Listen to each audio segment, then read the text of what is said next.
Guys, welcome back to Isekai Coffee Shop Talk di episode gak tau keberapa nih, gue juga udah bingung, udah lost track of time. Episode kali ini gue mau ngebahas perilaku seseorang lagi ya, yang menurut gue tercela ya, menurut gue. Karena berdasarkan penelusuran gue secara pribadi dengan tim kreatif, gue lebih cenderung berpikir kalau orang ini memang salah gitu. Tapi biar kita nggak lama-lama, dan sebelum mulai ngingetin teman-teman jangan lupa like, comment, share, subscribe. Terus juga kalau ada yang mau traktir gue, Iksan atau Mas Ian, silakan traktiran kopinya di Saweria di pojok kanan bawah. Dan thank you buat semua saweran yang sudah masuk. Thank you banget guys.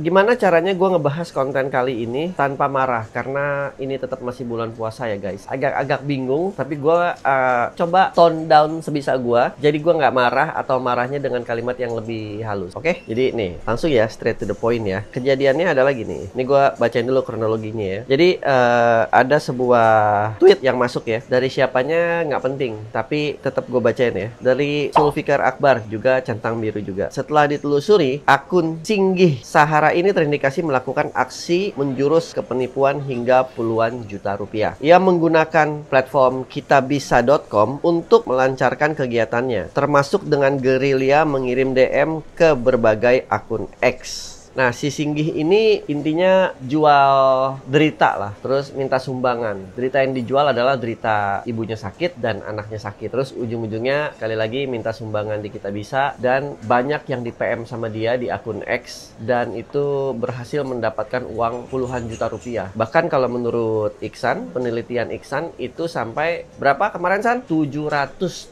juta. Kalau menurut Iksan, penelusuran Iksan ya. Tapi kita akan lihat dari beberapa sudut pandang di sini. Ini gue bacain lagi yang kedua ya. Soal bantuan, organisasi Aksi Insan Mulia Semarang pernah turun tangan membantu ibunya. Selain itu, kebutuhan pengobatan yang bersangkutan memiliki BPJS. Sementara pemilik akun tersebut tetap aktif mencari donasi, nyaris 50 juta di Kitabisa, plus transferan langsung dari banyak pengguna medsos. Nah, kenapa hal ini kenapa sampai gue angkat di Coffee Shop Talk atau Isekai? Karena kalau ini orang biasa, gue nggak seberapa pusing. Maksudnya orang biasa adalah bukan anak-anak pop culture. Tapi di sini pelaku adalah seorang penggiat pop culture, yaitu nih ya, Singgih Sahara. Gue tampilin nih. Sales promotion, boy toko mainan, tukang servis mainan, jual beli mainan. Jadi dia penggiat toys ya, dia jual beli, dia benerin segala macam. Ya intinya itulah. Nah, gue lanjut dulu nih ya. Terus ada lagi nih komentar yang masuk dari Kevin Pramudia Utama, juga centang biru juga. 2023 pernah di DM dan saya bantu transfer. Setelah ditransfer itu jangankan dibales, chat saya dibaca aja nggak. Ya saya nggak berharap ucapan terima kasih juga, cuman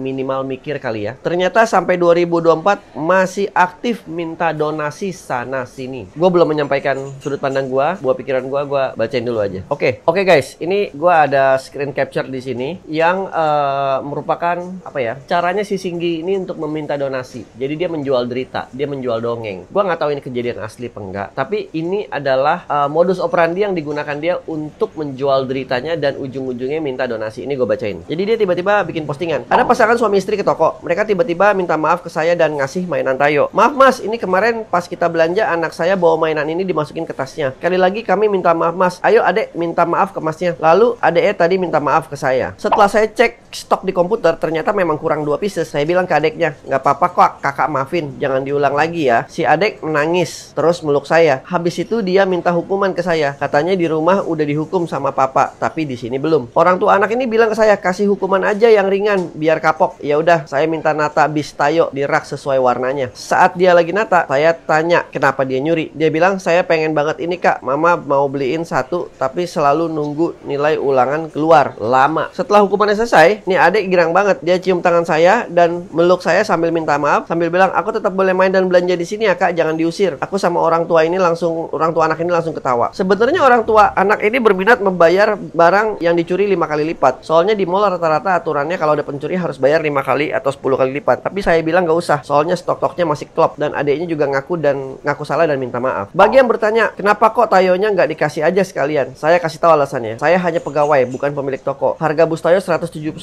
Bagi saya itu mahal. Uang segitu bisa buat beli anak susu saya. Kedua, saya emang nggak boleh ngasih apapun ke anak mereka karena itu kurang mendidik. Mereka khawatir kalau habis dihukum dikasih sesuatu nanti tidak ada efek jerahnya. Makanya saat dapat reward, nikmat rewardnya. Saat dapat punishment, ya jalankan sesuai dengan punishmentnya. Jadi dia cara jual kesedihannya kira-kira seperti itu guys. Dia bikin narasi-narasi. Kayak balik lagi. Gue nggak tahu ini kejadian nyata ke Singgi atau tidak. Tapi menurut teman-teman dan menurut tim penelusuran ini adalah modus aja. Gue lanjut lagi ya. Guardian of Bekasi centang biru juga. Ini beneran bang. Saya juga sempat di DM. Wih, tuh Zulkifar Akbar bilang lagi. Kuat dugaan begitu. Kita sama-sama pernah di DM. Seperti juga banyak akun lain. Di sisi lain, ia juga bikin akun Kita Bisa dan sudah puluhan juta dan sudah ditarik berkali-kali. Bertahun-tahun masih gerilya untuk donasi tanpa transparansi sama sekali. So, hampir dipastikan ini hanya modus.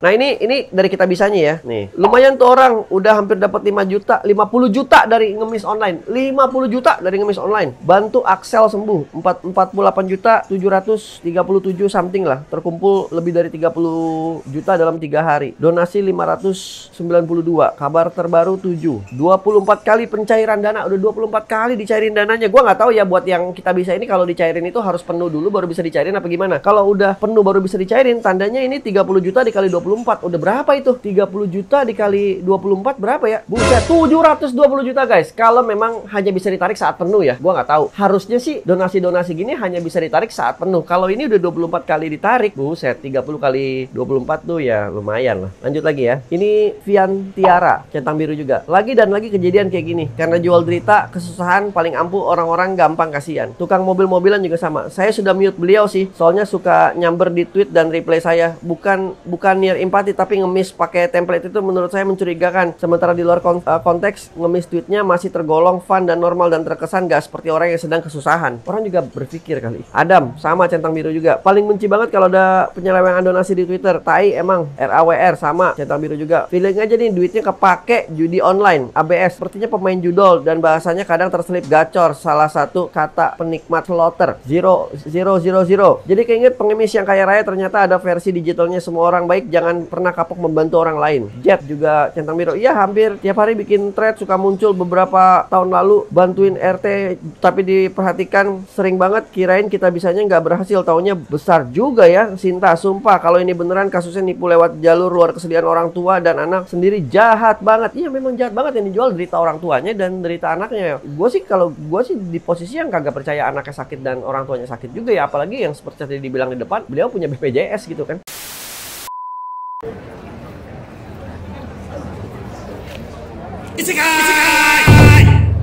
Sedang menunggu info. Hai orang baik, sehubung dengan adanya laporan publik mengenai penyalahgunaan dana, kita sebagai pihak menggalang dana melakukan penelusuran memantau kegiatan. Oke, ini ada yang minta tolong langsung ke Kita Bisanya ya. Sebentar lagi kayak bakal gembokan akun. Ini bisa dipidana pasal apa orangnya. Selamat malam. Sepertinya modus ini bisa dituntut dengan UU pidana. Ditunggu update-nya. Wah, kalau iya anjing banget sih ini. Kena harus pasal berlapis karena nipu udah lama. Nah, terus ini masuk lagi ya komentar-komentar. Kalau rumahnya di Candi Sari, bener sih deket sama RS Elizabeth. Sini Candi Sarinya alamatnya mana biar saya temuin. Kebetulan saya dulu pernah tinggal. Wih, mau disamperin ke rumahnya nih. Terus ini orangnya. Nah, orangnya ternyata si Singgi ini juga pernah menjadi stand up komedian guys. Tapi nggak laku ya? Atau gimana? Atau laku atau lucu atau nggak lucu? Gue nggak tahu. Tapi berdasarkan teman-teman yang komen yang masuk yang gue nggak masukin ke sini screen capture-nya, menurut mereka stand up komedinya nggak lucu dan terkesan garing. Menurut mereka. Coba kita lihat sama-sama ya. Saya kan udah nikah nih ya. Saya pergi dan saya pulang ke rumah mertua saya. Di rumah mertua saya, bapak mertua saya tuh menyambut saya dengan baik, teman-teman. Sini nak, pulang ke sini enggak apa-apa. Anggap saja bapak ini bapakmu sendiri. Langsung saya tonjok mukanya, Mas.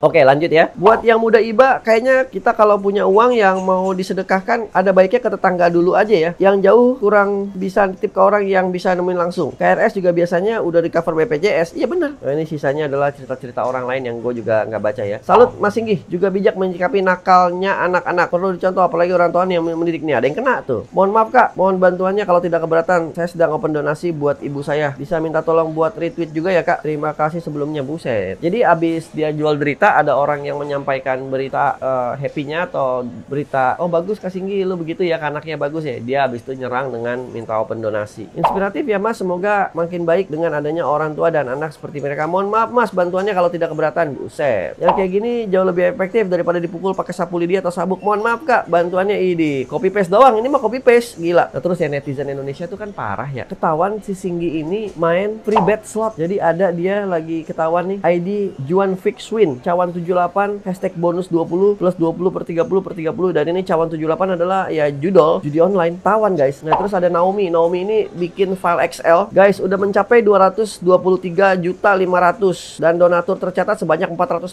orang hingga detik ini. Ntar gue coba filterin versi Twitter dan direct transfer ya. Jadi di sini ada bukti-bukti transfernya berapa orang, segala macam, berapa banyak, segala macam. Ada yang 15 juta kali transfer, gila, parah.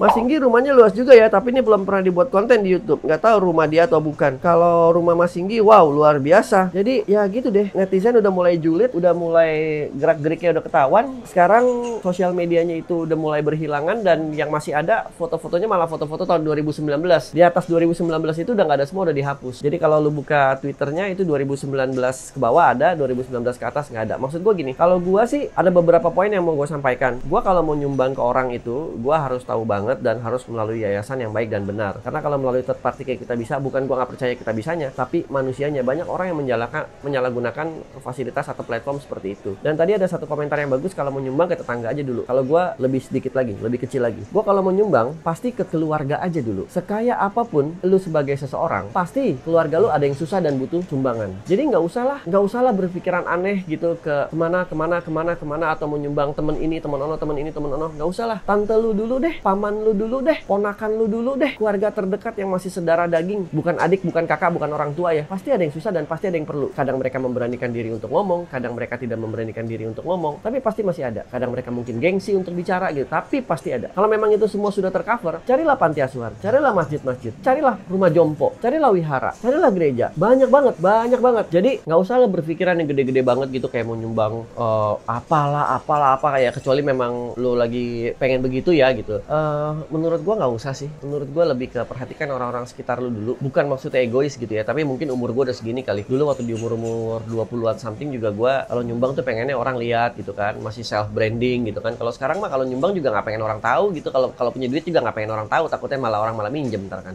Ya mungkin umur membuat kita menjadi lebih dewasa lagi. Tapi gua nggak ngebahas gue ya, gue lebih ngebahas ke si Singgi. Kalau gua ngelihat ya si Singgi ini memang dari awal niat nipu, karena tidak ada satupun foto yang gue dapatkan itu foto progres kesembuhan anaknya atau foto rumah sakit. Ada tapi nggak banyak gitu, atau foto ibunya yang tadinya segini, surat dokternya begini di foto, thank you ya teman-teman ucapannya ini segala macam, thank you ya sekarang ibu bisa pindah ke kamar yang lebih baik, thank you ya anakku sekarang bisa ini. Itu tidak gue dapatkan guys, tidak sama sekali gue dapatkan. Dan semua kalimatnya yang abis dia jual derita itu adalah kalimat copy paste semua. Dan gue juga percaya dengan penelusuran netizen ya. Jadi kalau netizen udah turun tangan itu bahaya banget sih. Contohnya si Singgi ini, sampai postingan dia di grup judol aja sampai ketahuan gitu.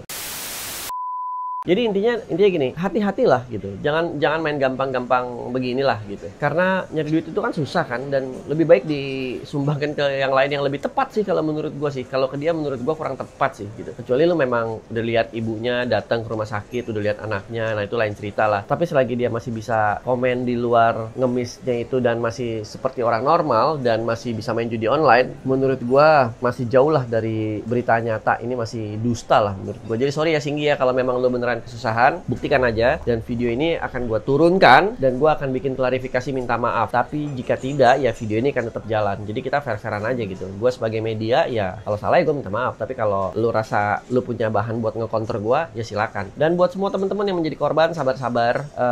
Ya anggap aja buang sial lah ya. Atau ya anggap aja lagi membeli sepetak tanah di surga lah ya. Karena bagaimanapun juga salahnya bukan di kalian tapi di Singgi.